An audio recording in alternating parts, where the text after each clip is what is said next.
What do Halle Berry, Dr. Phil, and Steve Harvey have in common?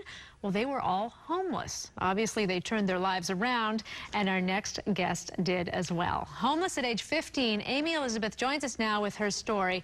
And Aimee, it's really good to meet you, and what a story you have. Thank you. It's a pleasure to be here. It's amazing that you overcame such obstacles and are now a self-made millionaire. Good for you. Thank you. Let's talk a little bit about how you became homeless in the first place. Okay.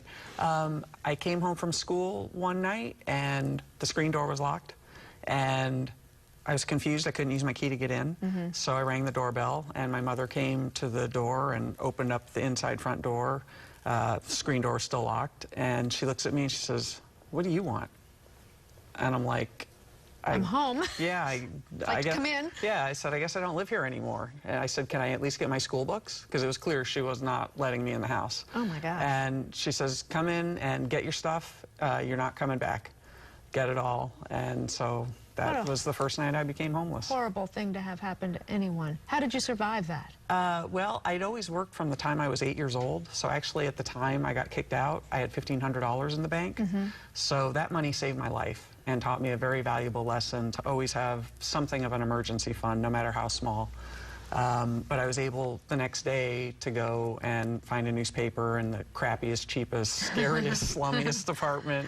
And the landlady never asked for any ID. She didn't ask how old you were, so No. you got yourself your first apartment, scared out of your mind. Yeah, I was 5'10" back then. So I was, you know, my full-grown height. Yes, right. And I was always mature for my age. And I actually went with my school books, my high school books, to apply, not thinking, you know.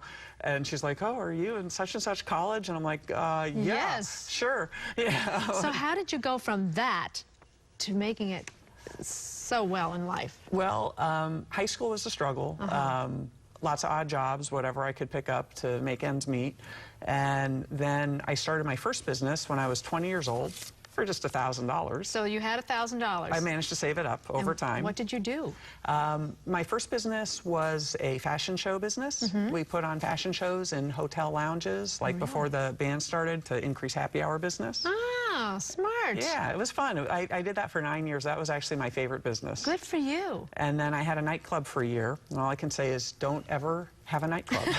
Why do you say that, Aimee? It was a very expensive learning experience, but I learned don't have a nightclub. Okay, so you learned, you know, it wasn't all smooth sailing, obviously. No, I made plenty of mistakes along the way. And then when I moved to Vegas, I opened up a pet sitting business and an indoor plant care business, both at the same time. Because there are a lot of people who are going in and out of Vegas, and they might want somebody to come in and look after their plants and pets. Yeah, and I sold the pet business after a year and a half, and I kept the plant business for 10 years, and I had most of the major hotel accounts in town. Good for you. Making lots of money. I bet. And I sold it and retired when I was 38. So off my original $1,000 investment, I got to retire. At 38? 38. And now I'm a multimillionaire, real estate investor. Oh my gosh. Best-selling author, motivational speaker, so. Good for you. So you haven't really retired, have you? Well, I consider retirement, people tell me that all the time, but you can't at 38 just sit home and eat bonbons and watch soaps all day. You'd be bored. You've been working your whole life. Exactly. So I look at retirement as I no longer have to work for money.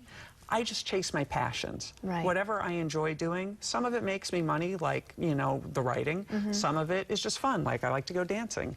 So I just do whatever my little heart desires. I nap when I feel like it. I eat when I feel like it. Well, there are a lot of people watching right now at home who are unemployed. And what do you say to them? Because they say, I'm applying for a lot of jobs and I'm just not getting anything. I don't believe there's any job security anymore. Right. So I think the best thing they can do is what I did. Because I said to myself, I can't make what I believe I'm worth working for others. Right. So I started a home-based service business. And that's what I recommend to everybody to do, because then there's no overhead.